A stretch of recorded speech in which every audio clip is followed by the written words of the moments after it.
Salah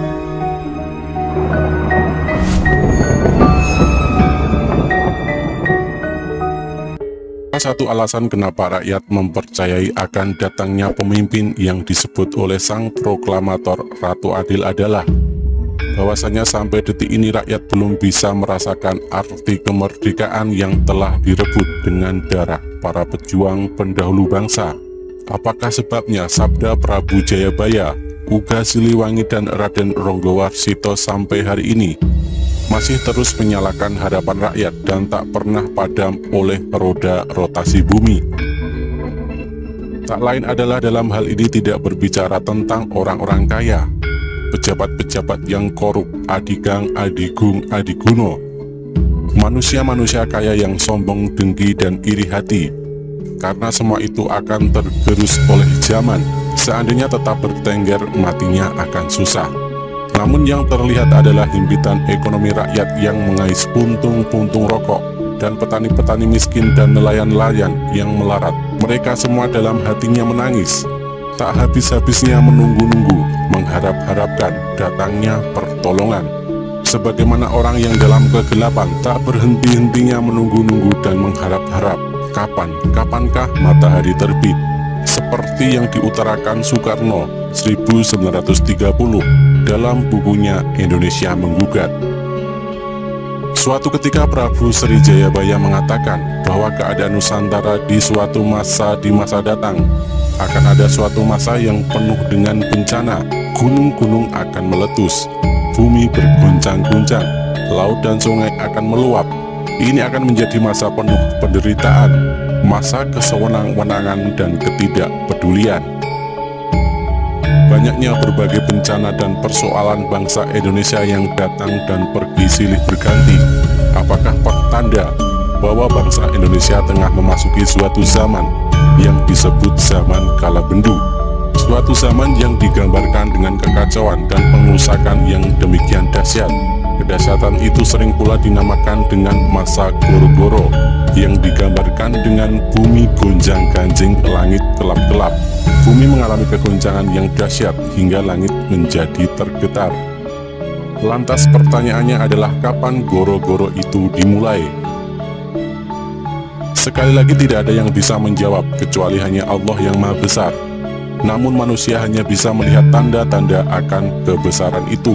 Suatu masa yang disebut zaman kala bendu atau goro-goro ini sebagai awal akan datangnya suatu zaman keemasan dengan datangnya seorang pemimpin yang amanah, membawa bumi Nusantara ke arah jaya sempurna, yaitu kejayaan dan kesempurnaan, yang mana hanya butuh dua kata kunci saja agar semua itu bisa tercapai, yaitu adil dan makmur.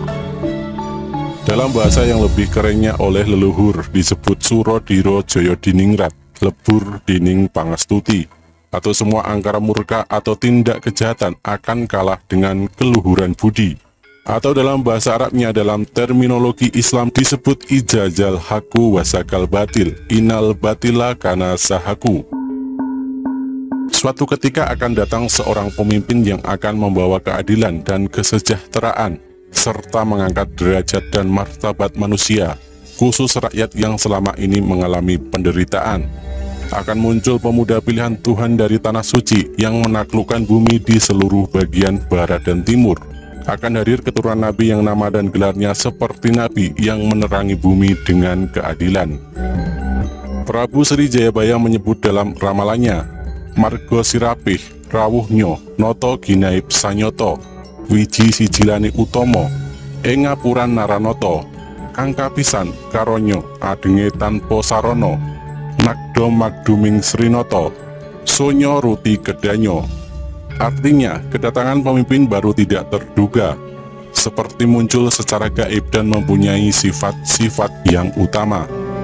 Selanjutnya Raden Ngabe Ronggowarsito sebagai Tunjung Putih, Semune Pudak Sinumpet. Artinya tokoh yang masih suci bagaikan bunga teratai putih yang harum semerbak, laksana bunga pandan yang tersembunyi di kelebatan daunnya. Sebagai umat Islam dengan tegas menyatakan haram hukumnya mempercayai ramalan, tak terkecuali ramalan Joyoboyo.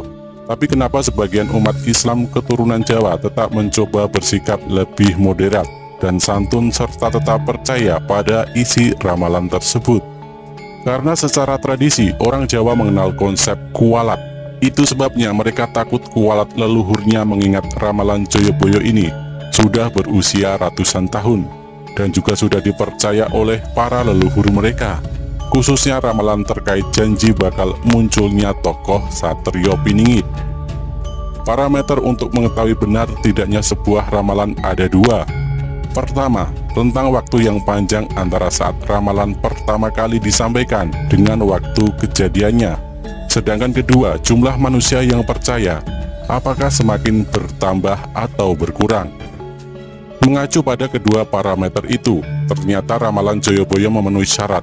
Sampai zaman kita sekarang, dalam rentang waktu yang panjang, sudah banyak ramalannya yang terbukti, dan orang yang percaya semakin bertambah dan tidak terbatas di Pulau Jawa saja. Kenapa sebagian muslim Jawa tidak mau menerima jika dianggap syirik? Gara-gara mereka percaya pada ramalan Joyoboyo.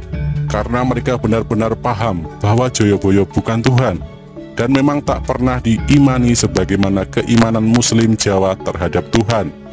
Orang Jawa paham bahwa sejak awal kebenaran yang disampaikan Joyoboyo menggunakan kata ramalan, sebab hanya kata itu yang pas digunakan untuk membedakan dirinya dengan Tuhan.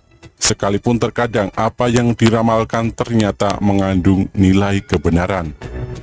Bahasa dan dalil sederhananya adalah janji Tuhan bersifat pasti, dan janji Joyoboyo sifatnya relatif. Untuk membuktikan relativitasnya, maka digunakan kata yang tepat, yaitu ramalan. Maka muslim Jawa yang beriman atau percaya kepada ramalan Joyoboyo tidak dapat dikategorikan sebagai musyrik oleh karena adanya kata pembuka ramalan atau relatif tersebut. Apalagi lebih dari itu, di kalangan muslim Jawa yang percaya pada ramalan Joyoboyo juga berkeyakinan bahwa semua penafsiran ramalan Joyoboyo yang tidak menjadikan Al-Quran sebagai rujukan utamanya maka akan mereka tolak.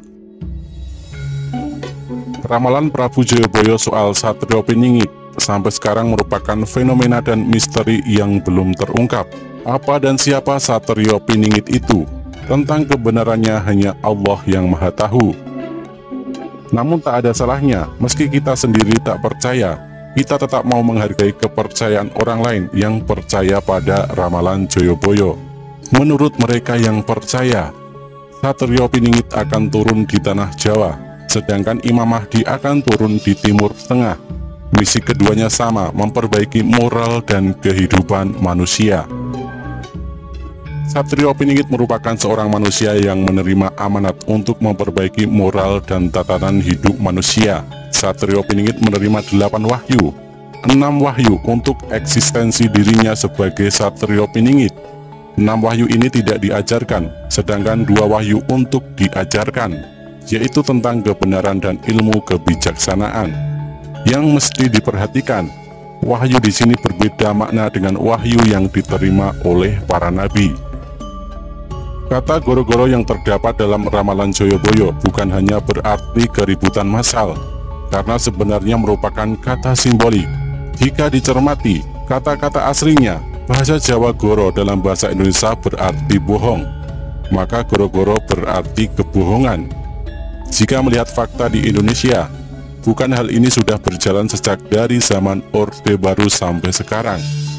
Bahkan keadaannya semakin bertambah parah, dengan makin maraknya tabiat menggerogoti kekayaan negara yang bernama korupsi, pencucian uang, dan lain-lain. Sedangkan kata satrio, kalau kita pelajari sejarah, ternyata kata itu identik dengan sebutan kesatria yang merupakan kasta terhormat.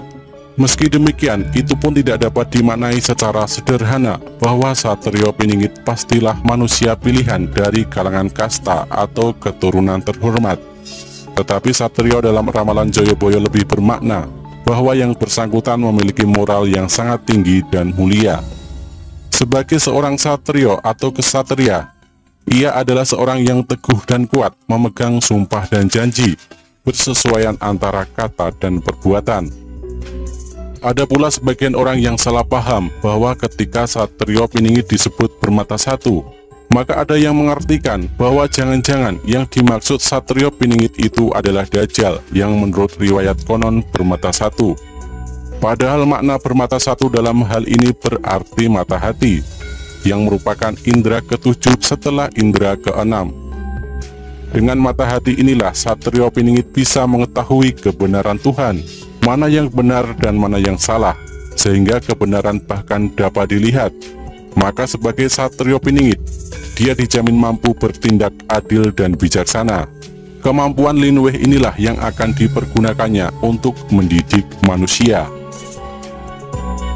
Perihal waktu kapan Satrio Piningit diramalkan bakal muncul.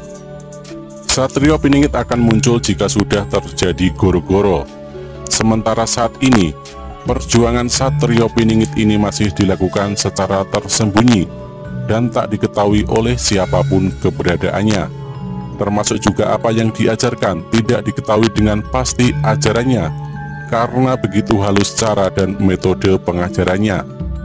Maka ajaran Satrio Piningit ini tetap tak akan diketahui oleh siapapun sebelum goro-goro berakhir. Ajaran Satrio Piningit baru akan diketahui jika moral dan kehidupan sudah membaik. Konon ajaran Satrio Piningit ini tanpa disadari banyak orang, sejatinya telah menyebar di dalam hati para satrio dan rakyat. Maka tak mengherankan jika negara mereka menjadi negara mercusuar dunia, karena para satrio dan rakyat di negara itu sudah bisa melihat kebenaran dan kebijaksanaan, tidak lagi korupsi, mawas diri dan senantiasa hidup berhati-hati. Bukan hanya satrio dan rakyat biasa dari kalangan manusia, bahkan makhluk halus atau makhluk gaib pun, jika Satrio Piningit menghendakinya, maka dia dapat menguasai dan memerintah mereka untuk membantunya kapanpun diperlukan. Satrio Piningit tidak berjuang sendirian, karena pada masanya sudah ada satrio-satrio lain yang akan selalu siap membantu perjuangannya, meski di antara mereka tak saling kenal.